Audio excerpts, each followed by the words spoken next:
Hello and welcome to my leading guide.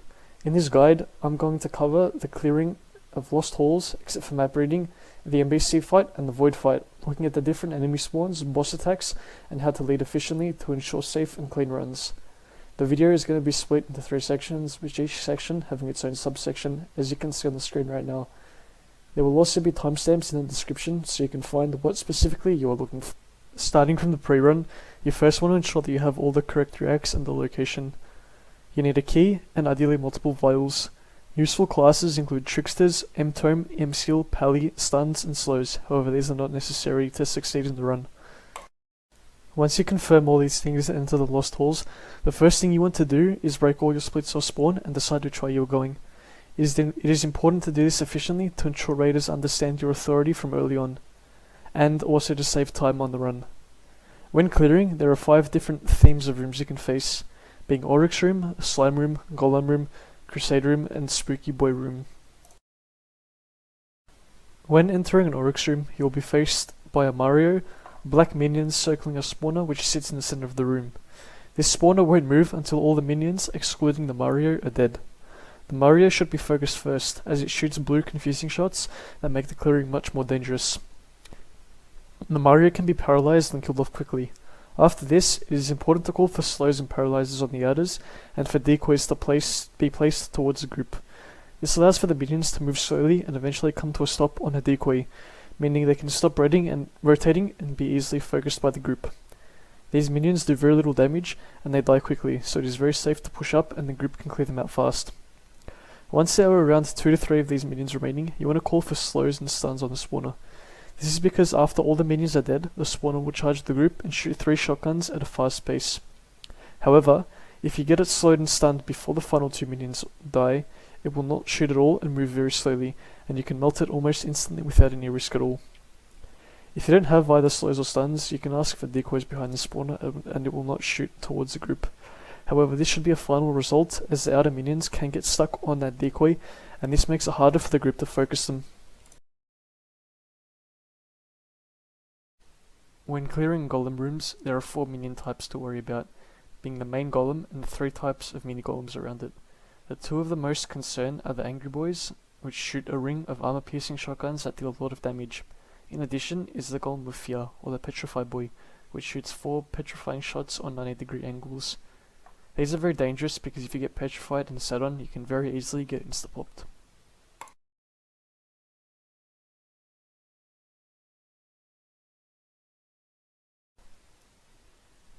The golem sits at the center of the room and initially chases players slowly while shooting high damage radial shotguns. At half health, it will retreat to the center of the room and shoot bursts of 3 high damage shotguns, and at a quarter HP, it will jump at the group again and shoot a radial pattern of shotguns. You want to call for M-Seals and Fungal Tomes deep, and then for slows and stuns on the golem. This renders the highest damaging enemy in the room no longer a threat, and raiders can safely push in without the risk of being shotgunned. Calling for decoys beside the golem can also help direct attacks away from the group, which can help if there are no stuns, but also ensures the golem will not jump into group, which is helpful if there are no slows. Crusade rooms can be the safest rooms to clear if handled efficiently. Essentially, these rooms have a commander and a bunch of Crusade minions. The commander is the biggest concern of the room as it shoots bursts of 210 damage shotguns. The other minions shoot shots as well, however the only notable attacks to consider are the armor-breaking shots. However, these minions are very low HP, so they get deleted very quickly. As soon as you see a Crusade, you want to call for the commander to be stunned and slowed, and give a direction to drag the Crusade. This last part is mandatory to ensure that the Crusade does not get dragged into an uncleared room, and to ensure no other minions such as golems or Marios get dragged, as this can make the run very dangerous. As you can see, when dealt with appropriately, the Crusade is very fast and safe to clear. Often, players will put the letter C in the chat when they see a Crusade. It is very important to always keep an eye on the minimap, but also chat to catch people peeking or calling Crusades, as this will allow you to have the fastest reaction time possible and act quickly to ensure the Crusade is dealt with efficiently. This is an example of an RL who didn't acknowledge the Crusade. Luckily for Tricksters, or also would have gotten sandwiched between the Crusade and the Slime Room, and most likely failed the run. This is a prime example of why it is so important to always be aware of your surroundings while leading. When dealing with Crusades, you want to avoid having them decoyed because it makes it much harder for melees to push in. Simply dragging them and clearing while dragging is much easier. The only time you must call for stasis and decoys is if the crew gets unexpectedly dragged. Once you call for stasis and decoys, you want to group up in a room that has already been cleared, and wait till the decoys and the stasis expire and then kill the Crusade off. Slime rooms are also a very safe room. When you get in, you want to call for Fungal Tome and M-Seal Deep. This allows the knights to push in for stuns safely. If the middle slime is not stunned, it will shoot tentacles of high damage shots that rotate around the room. By getting it stunned, the group can basically just kill it instantly. The problem with rotating between the tentacles is that you can drag stuff from uncleared rooms, making the run much more dangerous than it needs to be. The only other dangers to watch out for are the mini slimes, which shoot shotguns which can stack up and hurt over time, but they basically insta-die so they aren't too much of a worry. Also, there are rats which shoot white quiet shots and blue pet stasis shots. Again, these basically insta-die so they are of not much concern to the group. Spooky boy rooms are probably the most annoying to clear. Basically, there's a spooky boy that lasts for 45 seconds and it'll teleport 3 times every 15 seconds to the nearest player or decoy. So as soon as you see it, you should call for decoys. If you walk into an uncleared room and you do not see any minion spawns, you should automatically assume it's a spooky, because it will spawn in the middle to the back section of the room, so you won't be able to see anything in the front section of the room. Also, while you are monitoring chat, if you see the letter S, this is an indicator there is a spooky. If you don't have any decoys, you should be able to human decoy the spooky. You can either run in circles around the room or get it trapped into a corner. While you do this, it shoots pet stasis, bleeding, and green slowing shots, so be aware of this and try and dodge those, because that makes it more dangerous. It's also important to tell raiders to back off the spooky if it's either on a decoy or human decoy, because dragging it off these can make it much more dangerous. Some people like to get really close to it because they want their fame, but make sure to be firm when telling raiders to back off the decoys. There are sometimes one of 3 types of towers in the rooms you clear. They can be buffing towers, normal debuff towers, or shooting debuff towers. The buffing towers are white, and depending on the color, can slow, daze, curse, bleed enemies, or speedy, berserk, heal, or give damaging to the group. While these are good, speedy towers can be dangerous, as people can run into enemies while speedy. The debuff towers are a darker color, and the green ones slow, white weakens, orange dazes, red curses, and pink bleeds the group. There are also arrows that shoot in the walls that fire 150 damage arrows, and bomb traps on the floor that do 150 damage AoE explosives, and these can either fire at players or at itself. Some general tips are to always stay ahead of the group. This allows you to have more time to peek the upcoming splits and to try and decide your direction as early as possible, but to also call the next room as early as possible to prepare the group.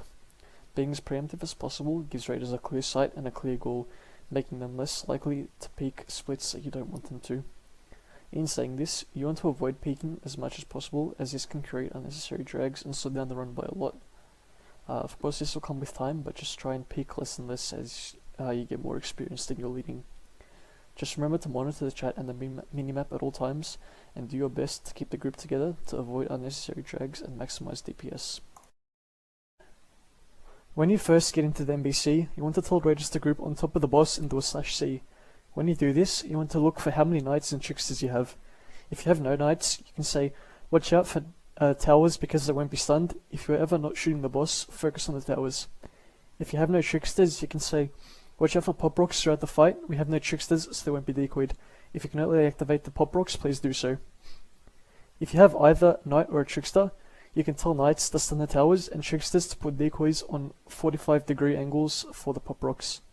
Other than this, there isn't much else to say for the first 3 phases. Following this, he will shoot out tentacles and waves of yellow shots that paralyze. Most RLs say, don't get paralyzed into tentacles. However, I find this call redundant because new players don't know what shots paralyze. Instead, I prefer to say, there are tentacles that deal a lot of damage, also the yellow shots paralyze, so watch out for those. Next, NBC will rotate around the room and shoot blue confusing shurikens and black DPS discs. I would only worry about the confusing shurikens, because they are the most dangerous thing in that phase. The call I'd like to make is, rotate around if you feel comfortable, but watch out for the blue shurikens because they confuse. If you're not rotating, sit in the top right and DPS the tower.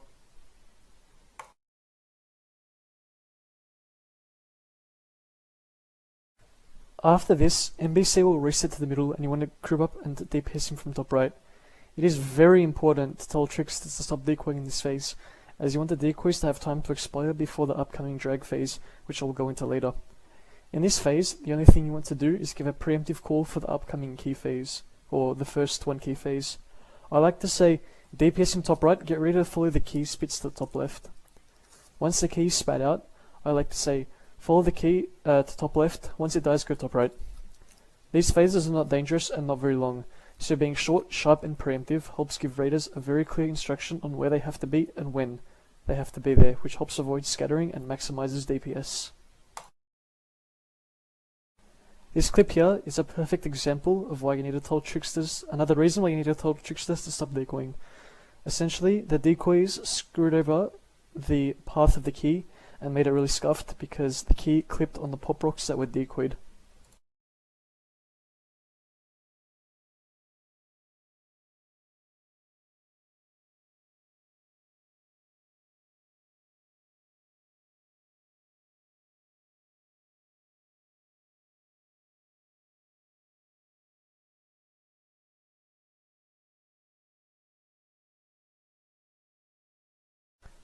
After the key dies, you should be grouped up at the top right and tell raiders to stay there and drag NBC there.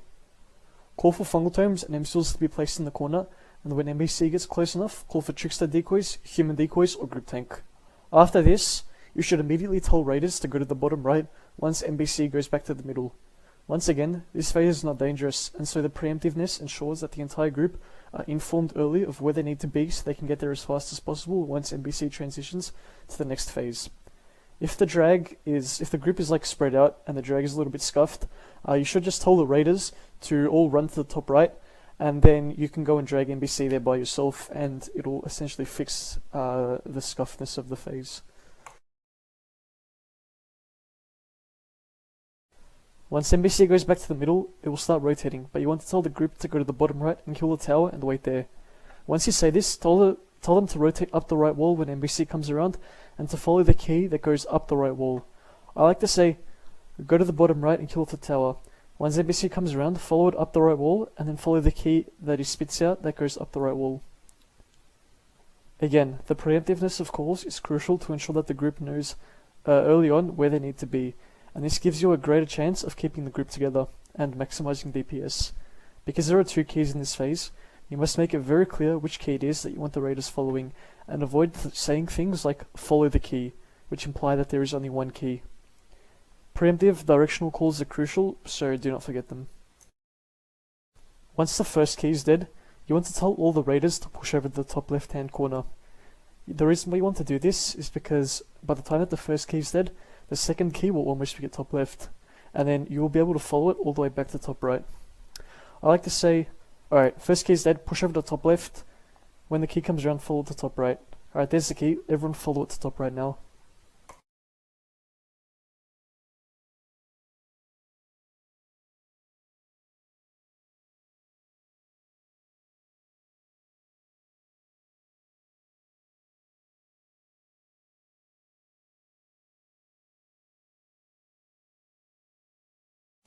After the second key is dead, the group should be positioned in the top right.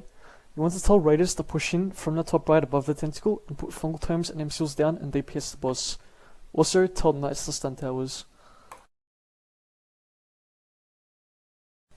As you can see in this clip, the majority of the group was much closer to the bottom right hand side, and therefore it was a lot safer to tell the group to push in below the tentacle, which is closer to the bottom right. Being aware of your surroundings like this can help increase the efficiency and safety of your run, so always watch your minimap towards the end of this phase. Once you push NBC to 2 key phase, you want to call for decoys middle and for raiders to focus inner key till NBC jumps. Then you want to tell them to go to left wall and focus outer. Once outer dies, you want to group up below the boss and focus on inner. What I like to say is, put decoys middle and focus inner. Once it jumps, go left wall for outer. If you don't have tricksters, you should be able to human decoy by yourself. Basically, you just stand close to NBC until it jumps and then you back off. You want to try and keep NBC in the middle of the room so raiders don't get caught against the wall, because the shots that it shoots out paralyze, so this can be very dangerous and you can get jumped on easily.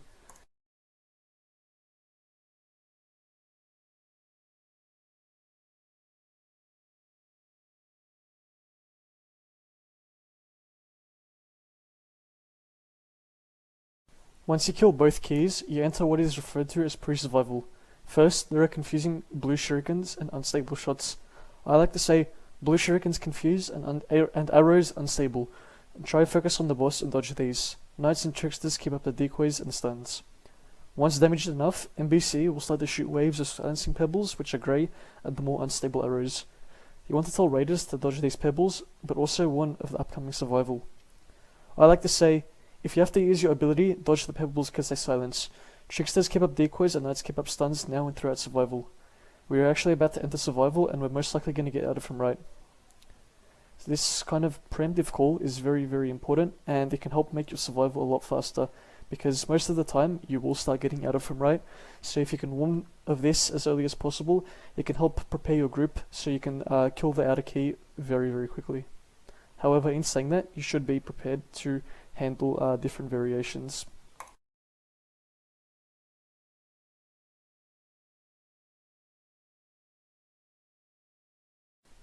Now, there are a few rules for survival which you must understand. There are 3 keys: inner, middle, and outer, and you must kill each of them before you can end survival. Most of the time, outer will come from the right side, then either middle or inner from the left, which will come midway through killing outer. You want to skip this and focus on outer, and as soon as outer is dead, focus on the other key, which is coming past. So for example, if you are shooting outer key, then middle from left comes first, while you're still focusing outer key, you want to skip that middle key.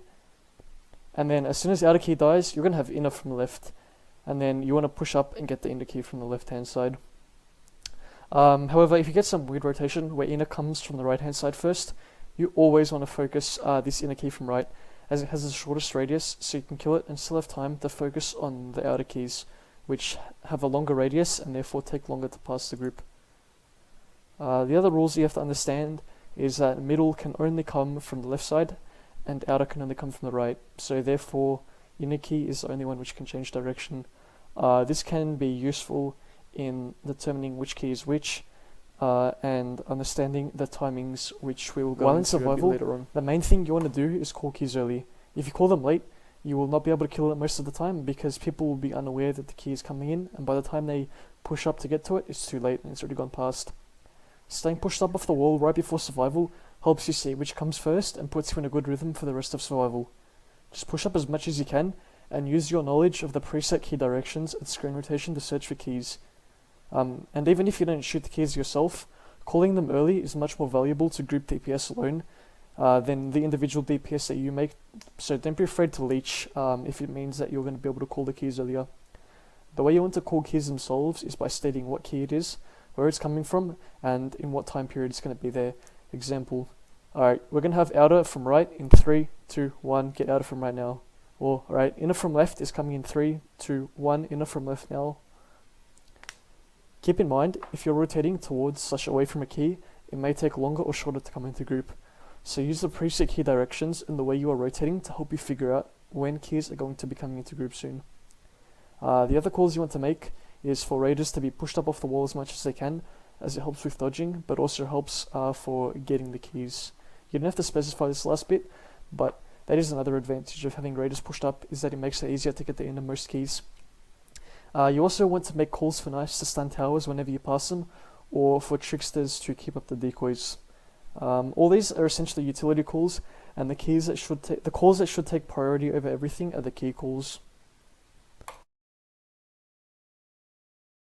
Alright, so staying pushed up here allowed me to see that outer from right is going to be the first key coming into group. Now, as you can see, while we're focusing outer, I try and peek my head and see what key is coming next. So we have inner here, so we know middle is going to come next. So we just skip inner, focus middle, and now we're starting to rotate away from inner keys, so it's going to be a little while before it comes back into group. And then we change directions. Now we want to tell raiders to push up instantly, because as soon as you change directions, you should assume that the key is going to come in very, very soon, especially if it's an inner key, an innermost key, which has a much smaller radius than the others. Now, as you can see in the survival, we started with inner from right. The RL was a bit wishy-washy on their words here. Ideally should have said start with inner from right, skip middle from left, and we know outer can only come from right, so there it is, focused outer from right.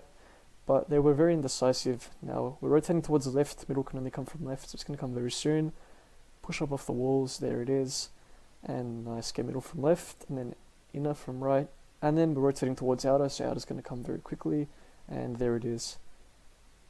Now, the few key points that you should take away from this video is that if you get a weird rotation, try not to be thrown off from it, and try and get the raiders to focus on the innermost key.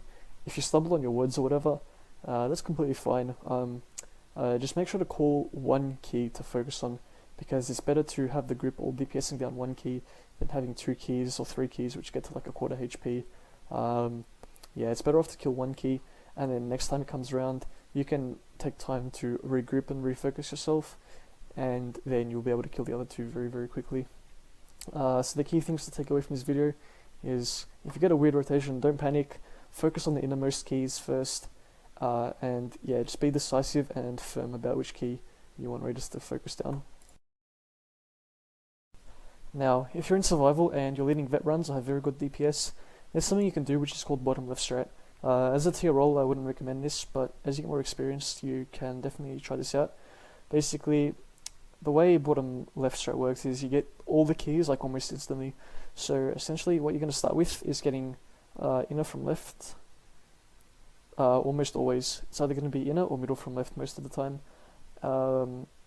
So yeah, you basically just want to stay pushed up as much as you can in the bottom left hand side of the room.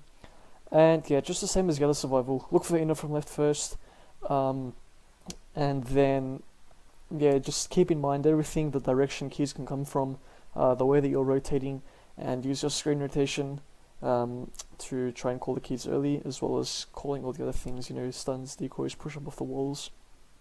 But yeah, for this to work, the raiders have to essentially be pushed up a lot, because you basically have to insta-kill every single key. So right before the survival starts, you essentially want to scream at the raiders, alright, push up, we're going to be getting inner from left, almost guaranteed. So yeah, you have to be very, very firm when doing bottom left strat, or else it's just going to flop. Alright, now once you're done with survival, you want to make your way to the left wall and prepare for post-survival. This is probably the easiest part of the fight, but there's basically a bunch of different attacks that the Void can do in this time. One of those is paddy jumps, which, as you can see on the screen, just does jumps and does a bunch of shotguns. You can get him on a decoy, or you can just say MSOL's funnel tomes down and just tank as a group. Fairly straightforward. This phase on the screen right now is called, they're just like yellow spaghettis. This is a very good DPS phase. If you put on a decoy, the shots basically go in the same direction each time. So with the group you can just safe spot, and you can deal a bunch of damage risk-free. You can also just get funnel tomes themselves down and tank as a group, because it doesn't really doesn't do much damage at all, to be fair. With this next phase, people call it yellow rotates, yellow wiggles, whatever you want to call it. Basically just rotates from the center of the room and shoots out paralyzed shots. Essentially all that you want to say is just, alright, well, you can rotate with him if you feel comfortable, don't get paralyzed in the middle of the room. Fairly straightforward.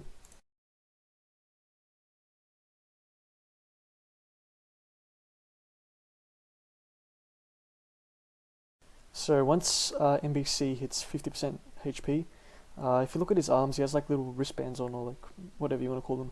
Basically they'll turn blue, and this indicates that the towers have turned voided. So you can either look at his arms and see when they turn blue, or you can just look at the tower shots themselves, and if the tower shots are blue, then you want to get knights straight away studying the towers, because they do a lot of damage when they're voided. That's what they're referred to as, voided towers. So whenever you see either blue shots coming from the towers or his arms have turned blue, you want to make sure to get knights to stun towers. So basically once it turns voided, all the attacks are pretty much the same, with some exceptions, except they do a lot more damage. So the only yellow phases that are actually repeated are yellow spaghettis or paddy jumps. The ones that are shown on screen now, they're void arrows. They're a very good damage phase. All you have to basically say is, alright, void arrows, just dodge however you prefer in between the arrows and try and push up and deal some damage. It's a very safe damage phase, so you should encourage the group to push in as much as they can. So with Void Spaghettis, Void Wiggles, and Void Wiggles, they're basically, the attacks are the same as the yellow version of this phase, except the only differences is that the Void Wiggles, essentially they just petrify you instead of paralyzing you, so it's very dangerous. Void Spaghettis, like the yellow Spaghettis, they also paralyze, but they just do a lot more damage, so you really have to emphasize the raiders to take care to not tank the shots, because they can stack up and do a lot of damage. But yeah, it's basically the same concept. Void Wiggles don't get sat on or petrified in the center of the room if you're rotating with him. You can set like, oh, the shots petrify or whatever. And Void Spaghettis, put him on a decoy, still will turn down, but try not to tank the shots because they do a lot of damage. Now, the final phase you can get, which is, it's not a standard phase, it comes like more towards the end of the fight. It's Void Blasters. This is probably the most, or one of the most dangerous phases post-survival. Basically, the way that you're able to tell if it's Void Blasters is if all of his eyes and his arms and all the yellow parts, they turn blue, and it does a small jump that looks like patty jumps, but the only difference is that basically everything about him is blue, and if you see this, you know he's going to do Void Blasters, which is essentially just a barrage of high damaging armor piercing shotguns. So you have to just, even if you don't like make calls for post-survival, it's not the biggest deal in the world, but just make sure to keep an eye out for Void Blasters, because they do a lot of damage and can shred melees who are just not paying attention or whatever. Now, before I start going into anything about the Void, the key milestones that you should note down. Alright, so basically, as soon as he starts rotating, at 85% HP, minions will start to spawn. At 70%, Void goes into 2-split. 55%, the Void speeds up a bit. At 40%, the Void hits 4-split. At 25%, the Void goes into Sonic. And at 10%, the Void goes into All Now Ends. Now for the Void, as soon as the whole group is loaded into the Void, the first thing you want to do is check for effusions. So you can say something along the lines of, put a 1 in chat if you have a Dex effusion, put a 2 in chat if you have an attack effusion, anything along those lines. And if you have any kind of effusion in the run, you can do one of two things. One, you can just look at the Void, and as soon as it starts rotating, you can tell raiders to pop it. Or 2, 3 seconds after HP scaling kicks in, the Void will automatically start to rotate. So you can count it down like that. Either way works. But essentially, it's going to start off just being one like massive platform surrounded by Void Water, and you're going to rotate with him until he hits 70% damage. At which point the platform will split into two platforms. Now, once you get the Void to 2-split, there's going to be minions that are spawning like every so often, so you have to be able to manage your group efficiently. If you have like a small group, like 30 people or less, I would recommend using this tactic. Basically, as you can see in the screenshot, the position that we're at is about 3/4 of the way through a half platform. At this point, you essentially want to say, alright, Fungal Tome's in the river now, and you want to tell everybody to cross at this point. The reason why you want to tell them to cross this point is because they will cross ahead of the Void. So if they're in front of the Void, they are very far away from the Void shots, because you really want to avoid getting stacked up as you're crossing, because the river alone does a lot of damage. So if you can avoid the Void shots while you're crossing, then it just makes it a lot safer, especially if you have Fungal Tomes. Now basically, in terms of raider management, I encourage raid leaders to pretty much get as many people to cross as possible, because just like naturally, you're going to have some people who stay behind anyway, even if you don't tell them to. And with less than like 35 people or less, the HP scaling isn't very much. So even if you have like 3 to 5 people who stay back, that's like more than enough to focus the minions, and they can still die off very quickly. And basically the problem with telling raiders to stay back is that you're going to have the people who stay back naturally, but then also some people who listen to you and stay back because you told them to. And yeah, that means you have too many people staying back to focus minions and less people shooting the void. So the DPS on the void tanks a lot, and the run takes a lot longer than it has to, for no real gain to the safety at all. Now, while a void is in 2-split phase, he has the potential to go mid. So if it goes mid at all during any of the 2-split phase, it's guaranteed to be either Big Fidgets or Star Wars. And if you look at the first clip that was just on the screen, that shows you essentially how to know that the void is going middle. It'll just stop rotating and the HP bar will turn blue, or he'll become invulnerable.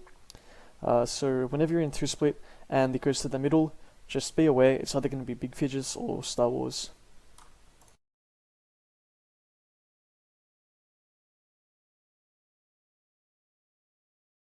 Now there's a couple of things to note with this most recent clip that just played. The first thing to look at is the big imbalance of people between the two platforms on both sides. So essentially when he goes mid, everyone stops rotating, and you can see there's a lot more people on the left side. This is something that you have to look out for as an RL, because what this means is that there is a semi-reasonable chance, in this case it was a high chance, that some minion problems might start to form on the right side.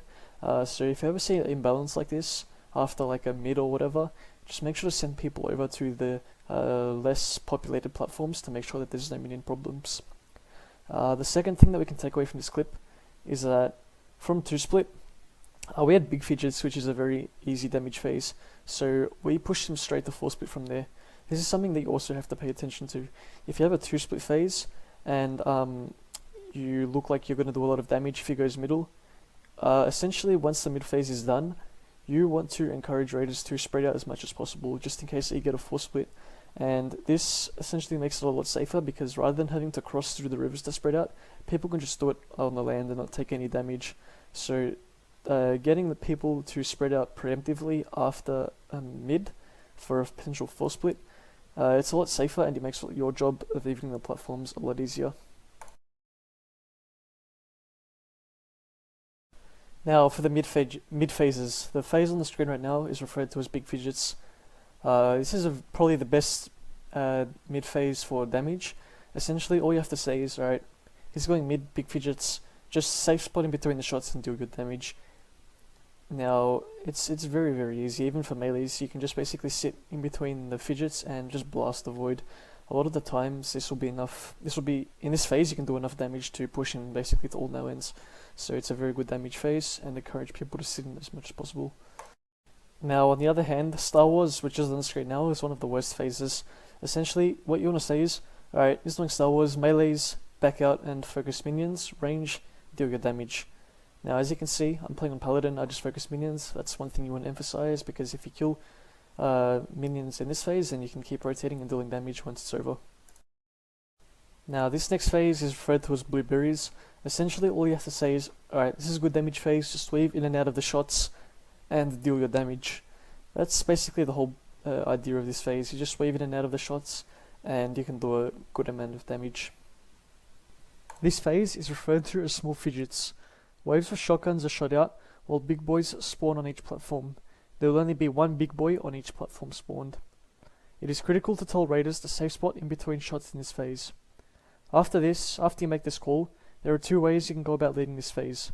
The first is, if you have a long way to go before all now ends, which happens at 10% health, you can tell raiders to stasis and stun the big boys. This eliminates the threat of big boys shooting you, and then you can safe spot in between the void shots and deal maximum damage without any risk of being shot by the big boys.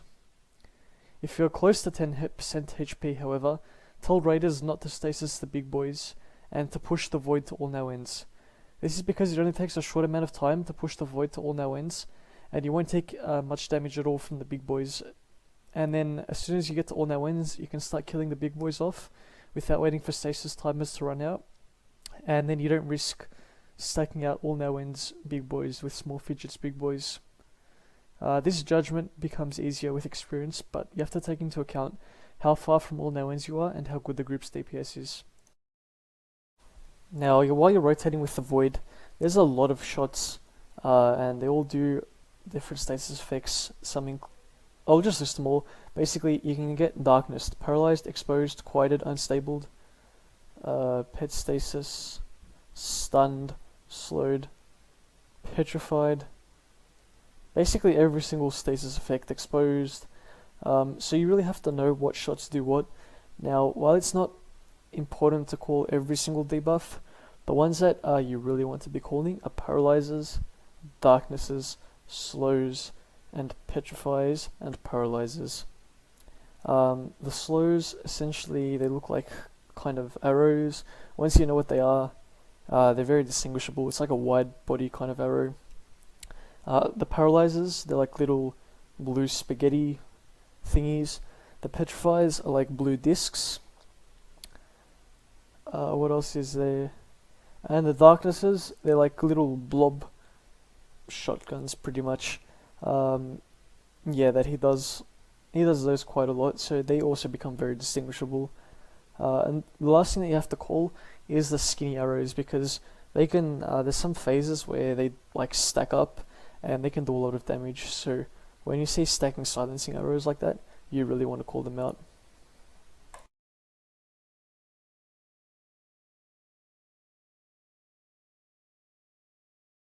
Once you get to force split, you want to tell all the raiders to even out.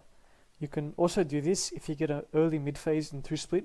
If you think the group has enough DPS to push the void straight to force split, you can tell raiders to even out before the middle phase has ended.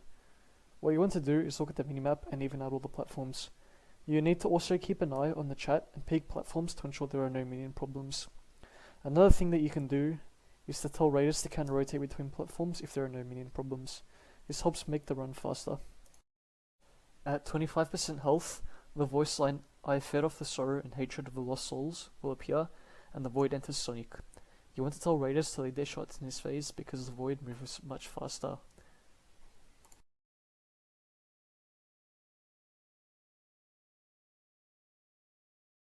After this, you will hit all now wins. At this phase, do another check for platforms and ask knights if they can drag big boys. Always be sure to confirm which platform will be dragging the big boys.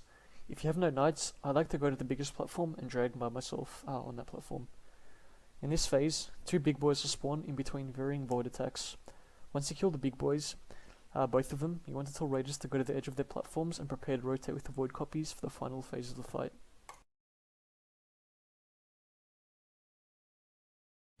In this final phase, 4 void copies rotate, and there are medium boys and big boys which spawn on a 9-second interval.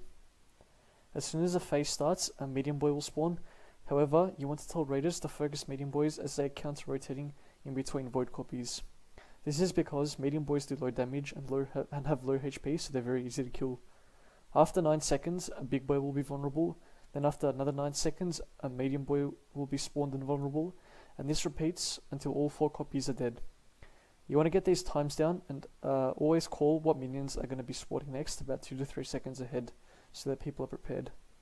Always keep an eye in the middle when big boys spawn, even if you aren't dragging, so you can call if they have been counter-dragged to the wrong platform.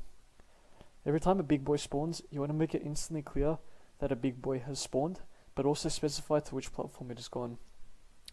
Once all 4 copies are dead, you can tell this because the voids stop rotating, or from voice lines in the chat, you'll see 4 voice lines. The void goes to the death phase and shoots out 12 shotguns, which you want to count out. You can also ask for tricksters to decoy in the rivers for this phase, because that decoys the last few shotguns away from the group, so this can be helpful. So you basically just count down the shotguns and then tell for raiders to stun and stasis all the minions and then push in for damage. Now it's imperative that you push into 10% in this phase, or else you'll do another 12 shotguns if you don't do it quick enough. And then after that, the fight's over.